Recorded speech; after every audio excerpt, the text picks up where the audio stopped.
Hey everyone, it's Dominic from the Primetime Treasure eBay store and YouTube channel. Thank you very much for coming back to see another video. I think I have a great one lined up for you tonight. I've got the Batman shirt on. I'm ready. I'm pumped up. I think you're going to like this video. I'm going to show you why I've got this shirt on in just a moment. It's kind of to go along with the theme of what I'm going to talk to you about tonight. But before I do so, let me just talk about the last video that I did. I was discussing how you could source items in the winter time, and particularly in cold weather months. And some of the things it talked about was thrift stores, pawn shops, estate sales, Craigslist ads that you could create and tailor them to a particular niche or topic area that you're interested in sourcing from. But one of the things I didn't talk about that I have talked about in other videos is finding a local business or a local store where you have a relationship with either the manager or a store owner. This works best in a situation where it's a family-owned business and the person is trying to just get some cash flow to liquidate merchandise every once in a while. They know that you're a reseller and the situation works out for both of you. You know, they get cash flow, they liquidate, you're coming in, you're making a purchase, you're getting materials that you like for yourself. And you could, do this in any particular area. For me, it has to do with comic books and comic book related collectibles, but again, you could do this in any area that you're interested in. Now, if you don't like comic books, I've said this before, I still think you should sit and check out this video because I'm not just going to talk about comic books. I'm going to talk about some things that you can make some money on that are related to comics, but might surprise you in terms of the type of money that you can get out of it and how profitable it can be.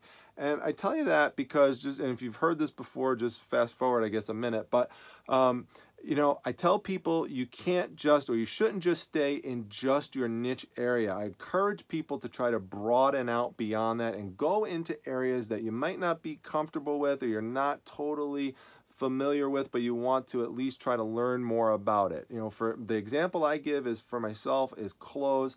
I'm not someone who has a lot of interest in clothes compared to my interest in collectibles items and comics, but it's something that I watched a lot of last year when watching other YouTube channels and hosts who did specialize in that and open my eyes to the types of money that you can make off of it if you source it properly. And so just tonight, for example, I listed another Harley Davidson shirt and I listed a baby's outfit from Talbot's. Now, I have no interest in baby's outfits from Talbot's, but I got it for a good price and I know it's going to sell really well. So, as long as you're making money, that's really the most important thing. So if you could have areas that have items from areas that are in diverse topic content subjects, then that's just going to increase the chance that on that particular day someone's going to purchase an item from you compared to if you're just selling one narrow specific thing. So again, just a reminder to try to encourage people to try to branch out a little bit. But with that being said, let me show you a couple things that I think you could be interested in terms of realizing the profit value behind it. So first thing I'm going to show you is comic posters. Now, comic poster, these are also called promo posters. These are posters that the comic book store owner would hang in their store. Okay, and these come from the 1980s, and the dates are typically on the bottom. Now this one, you could see it says New Gods on it, and this is a very, very popular one. This one, I have already sold 2 of these previously for $25. I basically put them up for $29.99. I take a best offer of $25. This one I just put up 2 days ago. I made this purchase that I'm going to talk to you about 2 days ago. This one is already sold for $25, just sold this morning. So the date is typically on the bottom, so I'm just going to put this up here so you can see that right there. This one's from 1984, and you can see how big it is, how glossy it is, how shiny it is. This one was never used. Now, back in the day when they were used, the store owner would usually poke pinholes through it or tape it up, onto the wall somewhere, and it would basically promote to the customers that this new comic book was coming out, and or the new issue was coming out, and hey, you know, just to be aware of it, and you'll want to buy this when it comes in. So it was to help sell comic books. But nowadays, people like to get them for nostalgia purposes, and they frame them, or they hang them in their man cave. Maybe they don't frame them. Some people won't. They'll just kind of hang them up like this, but usually they'll frame them. And so as a result, you know, for the nostalgia part alone, they will, you know, want to purchase these, and you know, you could get, you know, like I said, for this one, $25. Some of them, depending on which ones they are, like old Star Wars ones, could sell for hundreds of dollars. So definitely look for these. They have very good profit potential. The ones that are going to sell really well are typically, you know, again, the ones from the 1980s, some from the 1990s will sell well as well. I'll give you a couple other examples of these. Here's one that I've sold before. This one is from the New Teen Titans and the Outsiders. And you can see here it's got a lot of different characters on it. It's got a lot of great, nice colors that pop. It's nice and shiny. It's nice and glossy. This one I've sold before for $17. I have it up again, $17, $20 sale probably for this. So, you know, right here, you're talking probably somewhere around $45 just for the two posters. This one here I've sold before. This is a black and white one. This one goes anywhere between $10 and $15. I just sold one of these the other day for $11.50. You know, but you get anywhere from $10 to $15 for it. This name you definitely want to look out for if you're at garage sales. Anything with the artist Frank Miller on it. Frank Miller is very famous, particularly for some of his drawings of Daredevil and for drawings of other comic book characters. This one was for a series called Ronin, and there were other versions of this poster that came out, but they are popular. People like to hang them up and you know, again, and display them. The other good thing about these posters is that they're very easy to ship. You just basically take them and you put them inside a larger version of this comic book bag and board. So there's larger versions. So you get one that's designed for magazines. You put it right in there with one of these protective backing boards behind it, and then you just wedge it in between two nice thick pieces of cardboard, put it in an envelope, write "Do Not Bend" on it, ship it out, and you're good to go. And it's just going to cost you a few dollars to ship it out first class. So the shipping on it is very good. Another thing that I found in this recent haul was a comic book poster called Sword of the Swashbucklers. Now, you probably never heard of this before, and that's okay, but this is from a comic company or brand called Epic, which used to work with Marvel. And basically, what you'll see here on some of these posters is that it actually will say right there, "Not for sale." Okay, so these weren't things that were ever sold. Okay, these were things that, you know, were just, again, sent by the comic book company to the store. They would hang them up, but sometimes they didn't hang them up. They either didn't have enough room, there were too many posters that got sent, so they just took them and they just stashed them in the back room somewhere. And so now you could come into situations where you might run into these. You might run into them, maybe not at a comic book store, but maybe you'll run into them in an estate sale where someone has a bunch of these in their room and they're laying out, and you just kind of overlook them. Look for the date. The date's usually somewhere on the bottom or somewhere on the side, and as long as they're in good condition, they're not ripped, they're not torn up, pick it up. You see they fold over real easily like this, and sometimes you'll find them in bulk. So this one, for example, I found 8 of these, 8 of the same one.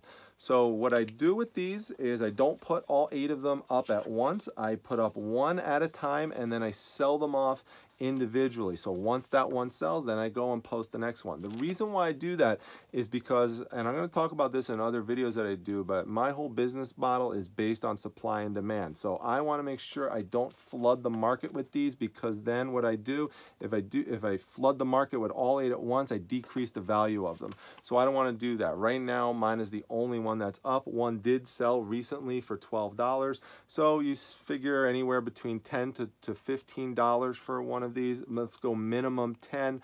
You know, that's You know, that for 8 of these, so that's gonna be $80, but it could be more than that, you know, if it sells, you know, for, you know, like I said, $12, $15. So, you know, somewhere between 80, maybe $100 or something for these. Of course, there's the shipping costs and the fees that you have to factor into it. But still, even that being said, you know, still should do really well on these. So just the posters alone, if you add them all up, should bring in somewhere around $150 just for all of these posters. Now, you see I have 2 boxes here. I paid $150 for everything you see in these 2 boxes. So all of this is going to be profit pretty much once these posters sell. So let me show you a few other things that are you know, they're kind of a little different from what you might expect to see in your average comic book haul video. So one thing that I think you'll find interesting in, even if you don't know anything about comic books, would be that there are certain coverless comic books that actually have some significant value to them. So what I mean by coverless comic books, particularly if you're totally new into comics, is that, of course, you know, with your regular comic book, it's got a cover on it, like this Batman one right here. There's the cover, and then inside is the story. Well, some comic books, the cover's ripped off, it got destroyed, but people still held on to it, and they still have the entire complete story. And some of them are, still have good value depending on what happened in the issue. If it's an older comic book and if it's considered a key issue, by key issue I mean something really important happened in it to make it significant. Typically it's the first appearance of a particular character, or a particular character might have died in the comic book. This one that I have right here, let's see here, this one is, nope, that one's 107. Let me show you the one that is, you know, really good one here. This one is number 121, okay? Amazing Spider-Man 121. Now, the reason why this one is important is because what happened in this story is someone who was a friend of Spider-Man's, a girlfriend, was thrown off of a building and died in the comic book. And it was a very tragic scene. She was thrown off of a building by the Green Goblin. And at the end, there's this classic scene where Spider-Man is holding her and screaming that he's going to get revenge, you know, for her death. And so it's a very famous scene. It's a very famous event in comic books, going back to 1973. So this book is highly sought after, and people will still want it just for the story, and they just don't, maybe they don't want to spend the amount of money they would have to get the story for, you know, if it had the cover on it, and they don't want to spend hundreds of dollars, for example. So they'll spend $30 for this coverless book. Now, I just put this up 2 days ago. I've already had an offer of it for $25, and I've had a couple other offers for it as well for around $20.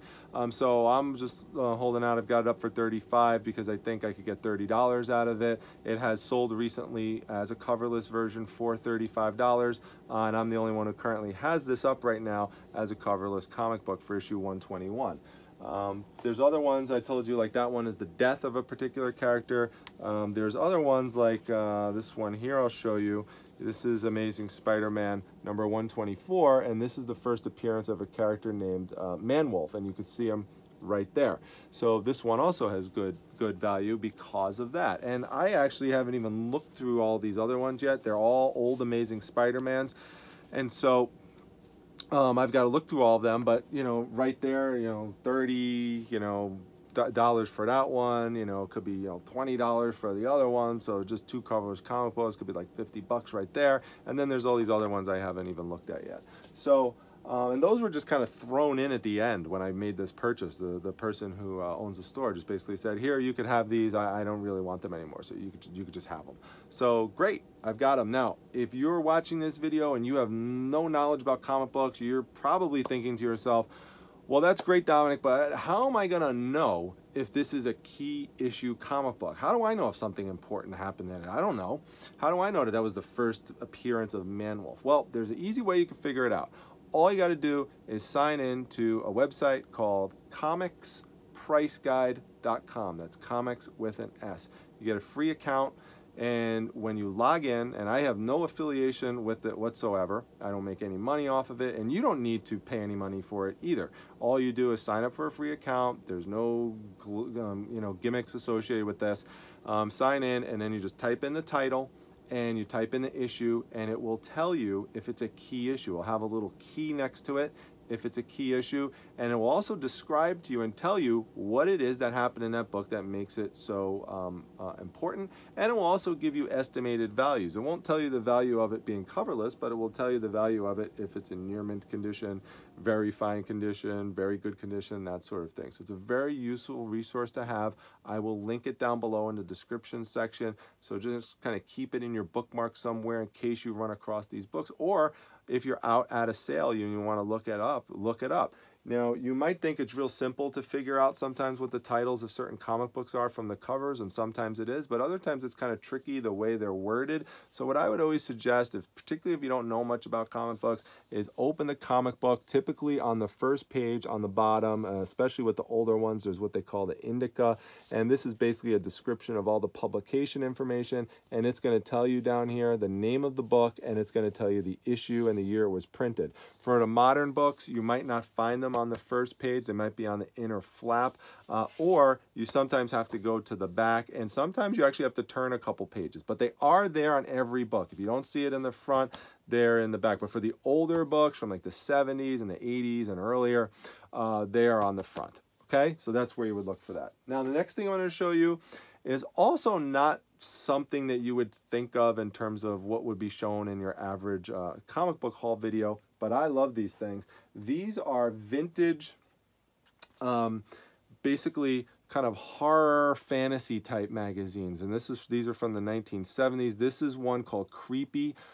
These are great. They have the really cool artistic covers on them with these really weird scenes, and inside you will find comic book related material in black and white, but you will also find articles like you can see here. There's text articles.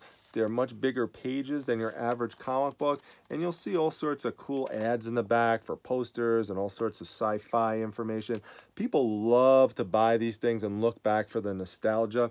And there are certain issues, just like regular comic books, that are worth more than others. So, for example, Creepy issue number 32, which is one where there's an ogre kind of looking off of a boulder. That one is worth around $150 if it's in near mint condition.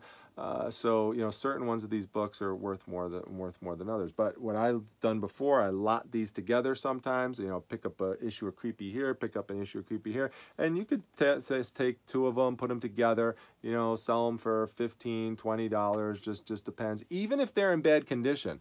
You know, I've sold some of these with the covers, you know, really significantly damaged, almost completely peeling off. There's pen written on it.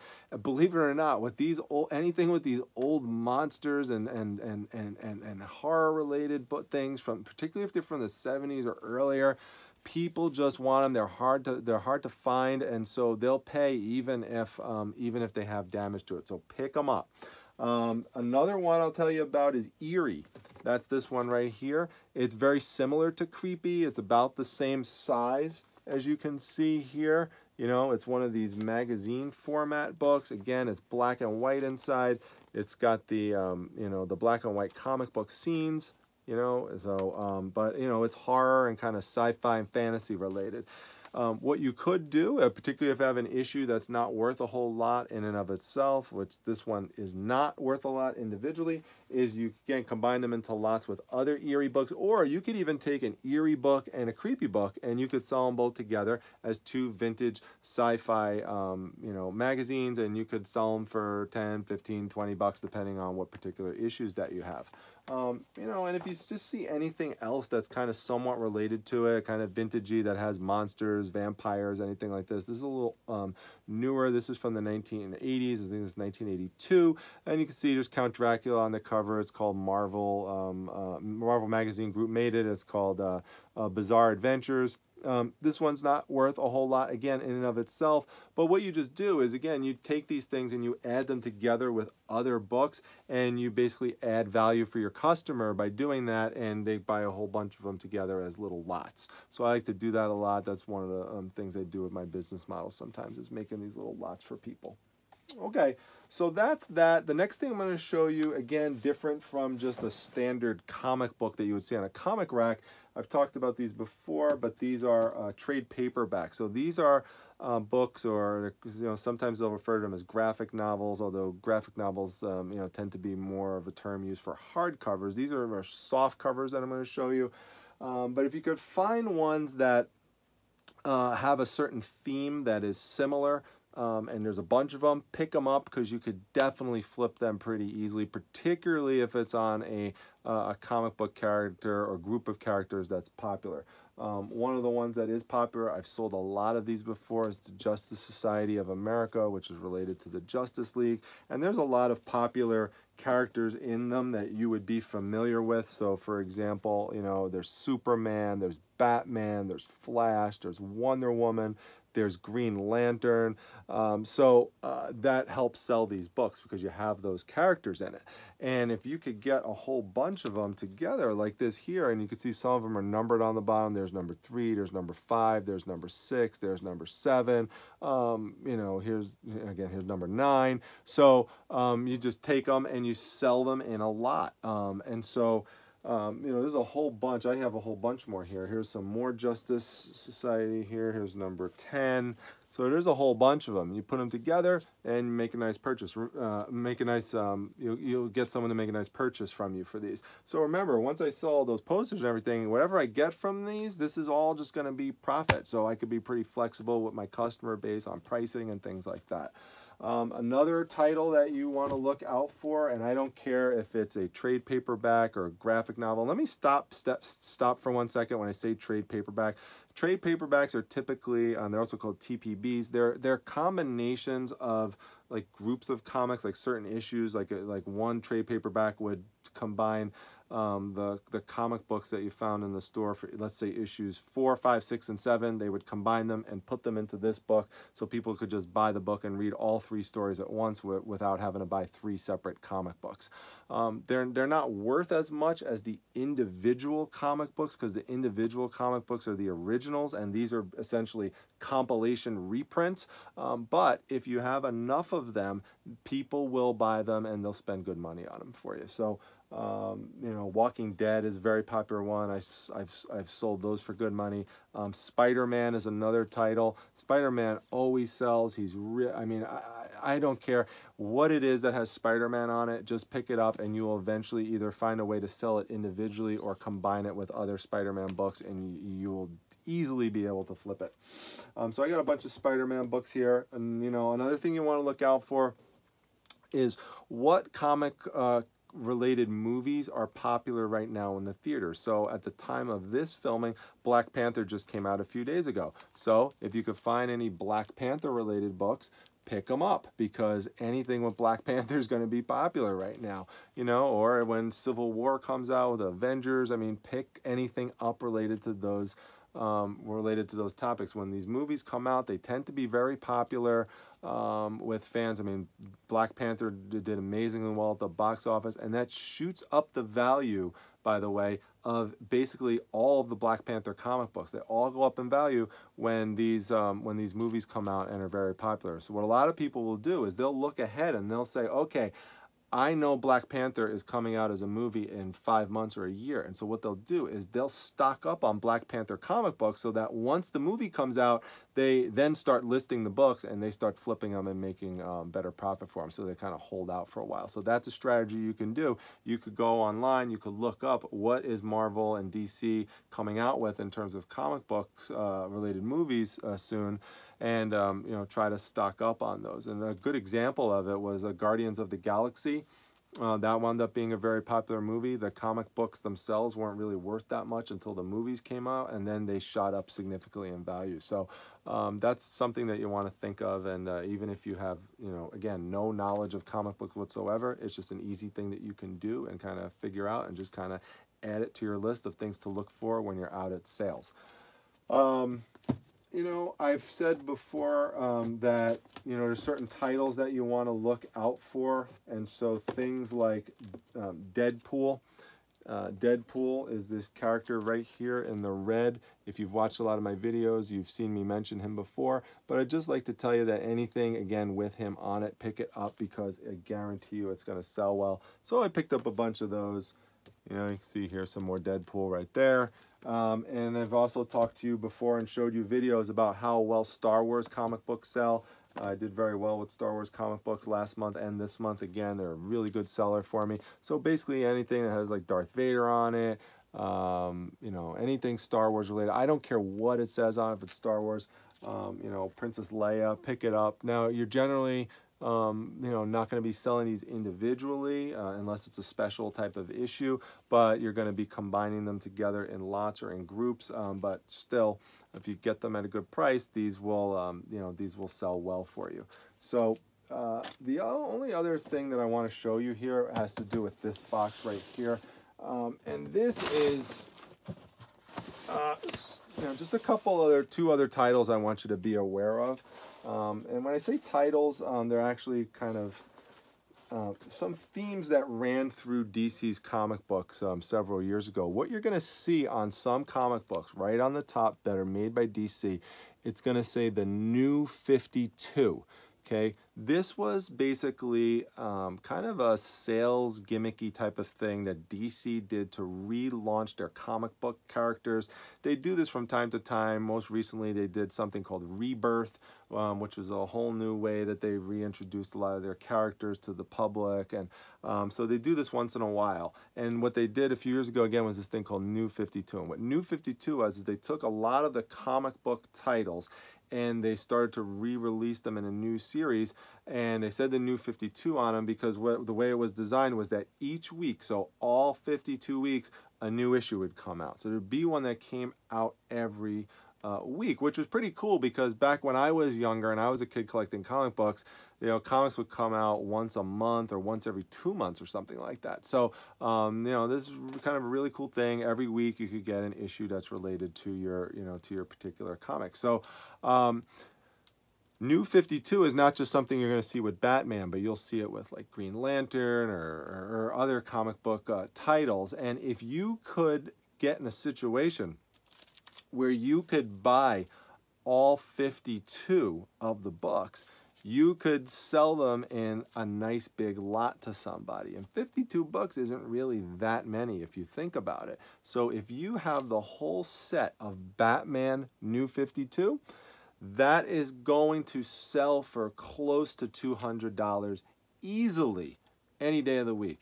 Now, in addition to that, if you have some of the variant covers that go with it, so in other words, not just the standard cover, but the additional covers that they made for some of these books, and you could add those into your lot, you could get significant value from that as well.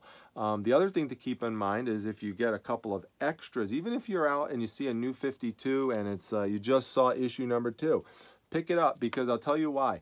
There's another seller out there or there's a collector out there who has all of the New 52 books for Batman, but he doesn't have number 2 and he needs it to complete his collection, so he's going to buy it from you. So pick up things that say the New 52, either to hold on to, sell individually, or build up lots. For this collection, I have almost all 52 of them. There's like a couple ones that are missing, but I have multiples of many issues. So you can see here I have 2 of number 2. I have 2 of number 3. I have a whole bunch of number 4, number 5, number 6. Some of these I have 4 or 5 of the same thing. So I could create now multiple sets of 52 by just adding on a couple of issues. So when I do that, if you think of that, for each one of those sets, so that's going to be, you know, $200 if I build up for each one of those sets of 52. So that's just, you know, for 2 of those types of sets in here, that would be, you know, $400 just for that. So that's something to keep in mind is doing something like that. Another thing to look out for are any comic books that say Futures End on them on the top. Again, these were made by DC. It was basically a story theme that cut across different comic books. So this one is Justice League Futures End, but I'll show you what I mean when I say they cut across different comics.